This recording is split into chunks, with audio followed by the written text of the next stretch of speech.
If you have bent cannulas with your infusion sets, this video is for you. I'm a dietitian, diabetes educator, and a pump trainer, and I've trained thousands of patients on their insulin pumps, and this is how I train people to use these infusion sets.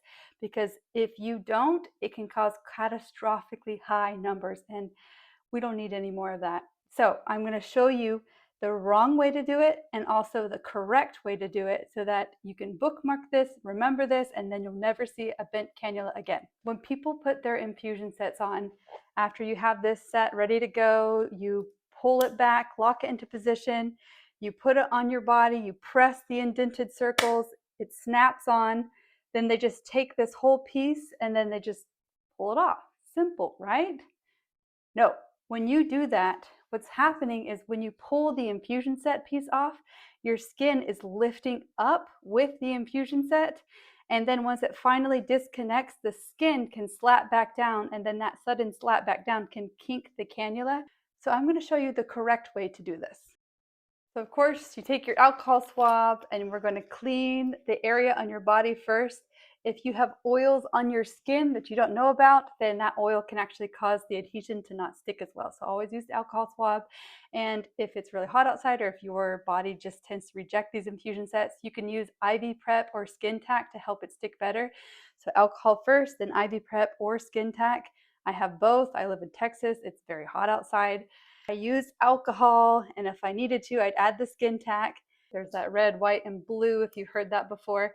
So I got the red line, got the white sticker, pulling off the blue top. I'm very careful here because this is also a point of failure, because if this pulls out of the infusion set housing at all, that can also cause the cannula to kink because the cannula cover is going past the needle.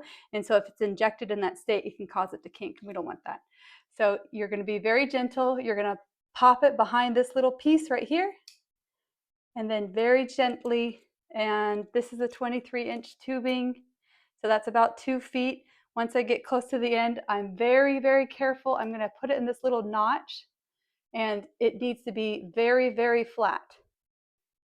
So there's a couple ways of doing this part, but I like to hold this piece down, and then I'm going to grab this blue cannula cover, and I pulled it off, and that way the infusion set doesn't come out at all. So you'll see it's still very, very flat. Next, I'm going to take this piece and I'm going to unwind it. I'm going to make sure you get the whole piece off. On the infusion set housing, it is tucked right here because this can also get in the way and cause issues. So make sure that that is tucked to the side. And I am going to hold the lines as I'm pulling all the way back, and you're going to hear that big click. And it's all clean, ready for me to go. We're going to put this on my body, and I like to have the line pointing towards my pocket or wherever I'm holding the pump. This arrow points to where you want the tubing to go. So just keep that in mind. Also, if you use the back of your arm, I always like to make sure that the tube is going up because then I can put it through my clothing.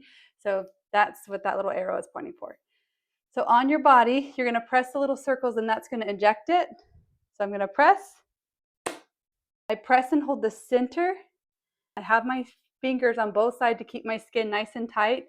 I'm not grabbing here. I am specifically grabbing from the middle piece. So right here, it's a slow and steady pull. And once you pull that off, it should look nice and flat. You'll see here that looks nice and flat. And there you go. No more bent cannulas. As always, you can follow me for more tips about insulin pumps and diabetes education.